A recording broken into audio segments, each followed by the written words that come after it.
কি করে আমরা এই হায়াতে তৈয়িবা পেতে পারি? কার্যকর উপাদানগুলোর মধ্যে প্রথম যে উপাদানটা আমি শেয়ার করতে চাই বা ফ্যাক্টরটা শেয়ার করতে চাই সেটা হচ্ছে লাইফকে কখনো জটিল করবেন না। Make it simple, you will be happy. অনেকে দেখবেন যে সহজ রাস্তাটা চিন না, খালি পেঁচায়, খালি জটিল করে। আপনি লাইফটাকে সিম্পল করবেন, আপনি হ্যাপি হবেন। রাসূল সাল্লাল্লাহু আলাইহি ওয়াসাল্লামের জীবনের দিকে যদি তাকান দেখবেন তিনি তাই করেছেন। সুবহানাল্লাহ। সহিহ মুসলিমের একটা হাদিস শোনাই আপনাদেরকে। আম্মা জান আয়েশা রাদিয়াল্লাহু তাআলা আনহা বর্ণনা করেন, তিনি বলেন যাতা ইয়াউমিন জাআ রাসূলুল্লাহ সাল্লাল্লাহু আলাইহি ওয়াসাল্লাম, একদিন সকালবেলা রাসূল সাল্লাল্লাহু আলাইহি ওয়াসাল্লাম আমার বাসায় আসলেন।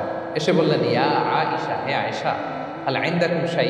ফজর নামাজ পড়ে এসে বলতেছে, আয়েশা ব্রেকফাস্ট করার মতো ঘরে কিছু আছে, খাওয়ার মতো কি কিছু আছে? আম্মা জান আয়েশা বললেন, ক্বালাত মা ইনদানা শাই, ঘরে কিছু নাই ইয়া রাসূল, কিছুই নাই খাওয়ার মতো। রাসূল সাল্লাল্লাহু আলাইহি ওয়াসাল্লাম বললেন, ফা ইন্নী সাইম, ঠিক আছে, কিছু যখন নাই তাহলে আমি রোজা নিয়ত করে নেব। কিসের নিয়ত? রোজার নিয়ত করে ফেললাম। কঠিন না সহজ? হ্যাঁ, what an easy going personality you see. এর চেয়ে সহজ সরল আর পলিসি হইতে পারে?